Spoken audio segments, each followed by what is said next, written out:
Alô, irmãos e irmãs em Cristo Jesus. Pai, graça e misericórdia, seja com todos nós neste dia. É o 13, de julho de 2023. Graças a Deus, né? Estamos aqui vivos, em vigilância, em oração, em meditação, em obediência à palavra. É isso, meus irmãos e minhas irmãs, graças a Deus. Caminhando em direção a Jerusalém Celestial, né? Imitando aí as virgens prudentes, seus caminhos, né? As virgens prudentes, aquelas e aqueles, né? Que ouvem a palavra e a põem em prática. Aleluia! Hosana, Maranata. Pois é, irmão, vamos continuar aí, né, com a nossa pequena história aí, né? Pequeno vídeo, né? Histórico. Estamos falando aqui do cristianismo no século XX, né? Depois nós vamos falar no século XXI, que é o século que nós estamos vivendo. Mas o XX também foi o século em que nós nascemos, né? Então, foram muitos acontecimentos aí, né? Para o cristianismo, para a humanidade. Nós estamos fazendo aqui uma síntese, né? Do que aconteceu, para depois a gente colocar os prumos, né? Conforme a gente tem feito aí sempre. E graças a Deus. Então nós falamos aí, né, da tendência ao ecumenismo, por parte principalmente das igrejas protestantes, né, certo? Mas também o catolicismo romano também tem a sua queda, né, para o ecumenismo. Então nós começamos a falar um pouco, né, do catolicismo romano, e vamos falar hoje de novo, terminar aqui, né, com o que aconteceu com o catolicismo romano, né? Já falamos aí que nos anos de 1962, 65, o catolicismo romano realizou, né, o que eles chamam de Concílio do Vaticano II, né? E lá nesse concílio eles tomaram algumas decisões que dirigem, digamos assim, né, os seus passos para o encontro com os protestantes, digamos assim, com as outras fés cristãs, né, como dizem eles, com as outras confissões, né, cristãs. Então nós vimos aqui que umas decisões que foram tomadas lá no Vaticano, né, vamos ver aqui quais são elas. Primeiro, uma decisão importante foi o incentivo ao laicato, né? Ao laicismo, quer dizer, incentivar os membros da igreja, né? Para que eles assumam suas funções, né? Os membros lá do catolicismo romano, né? Porque a coisa era, né, os ofícios deles lá eram executados apenas pelos padres, né? Pelos bispos, né? Pela hierarquia deles lá, que eles chamam de sacerdotes, né? Então começaram a incentivar que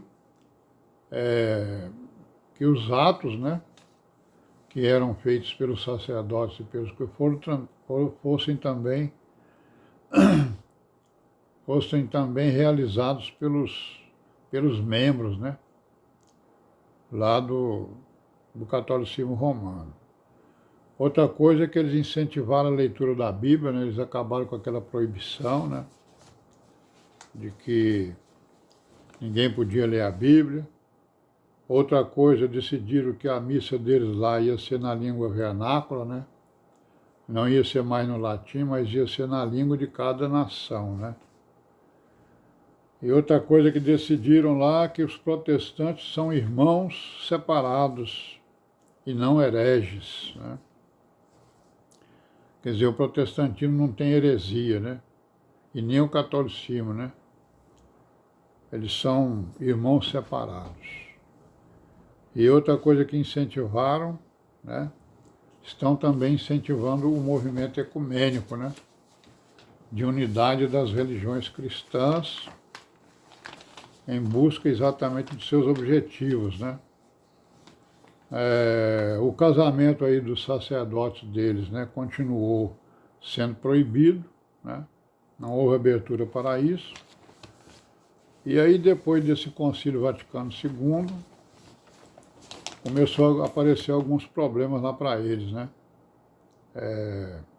Começaram a enfrentar o problema da teologia da libertação, né? E da demanda, né, para a ordenação das mulheres. Ou seja, as mulheres começaram a reivindicar a sua posição também lá na hierarquia, né? Que querem ser também ordenados sacerdotes, como dizem eles lá, né?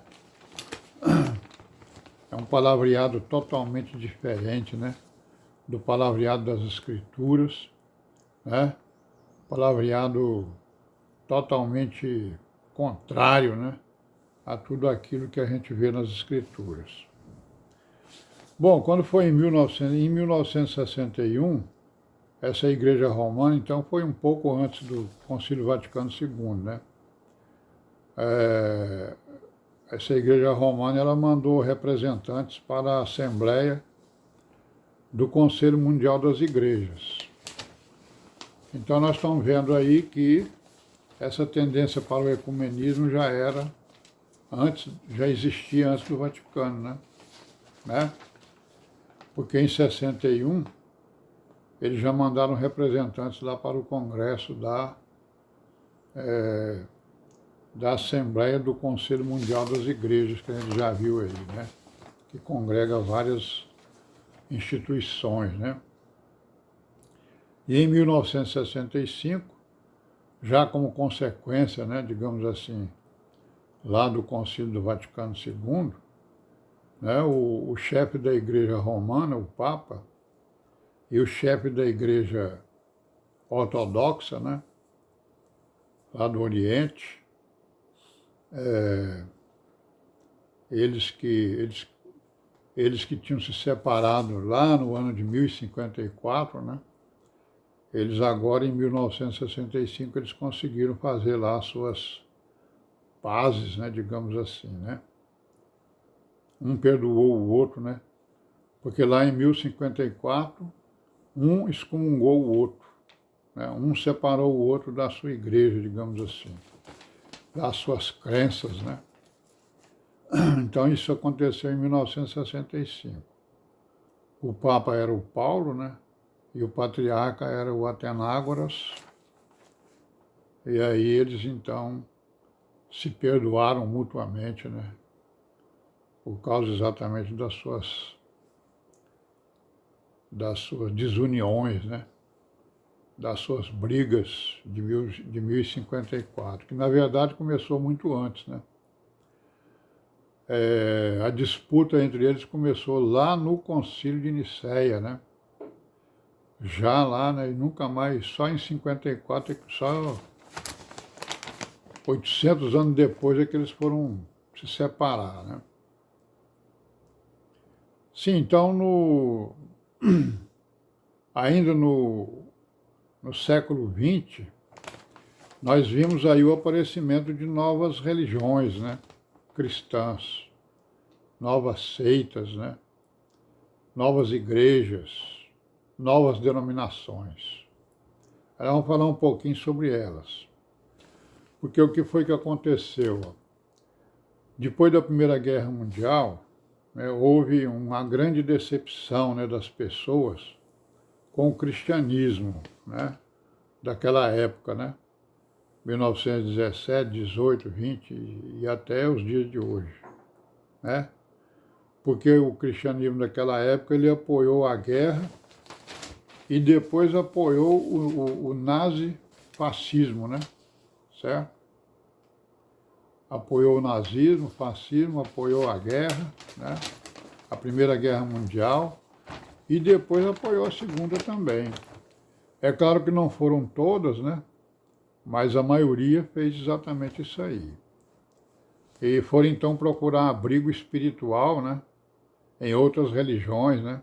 Seitas, né? A maioria, né? A maioria das pessoas. Mas nós vamos parar por aqui hoje e amanhã a gente continua, se Deus quiser. E paz seja com todos nós e amém.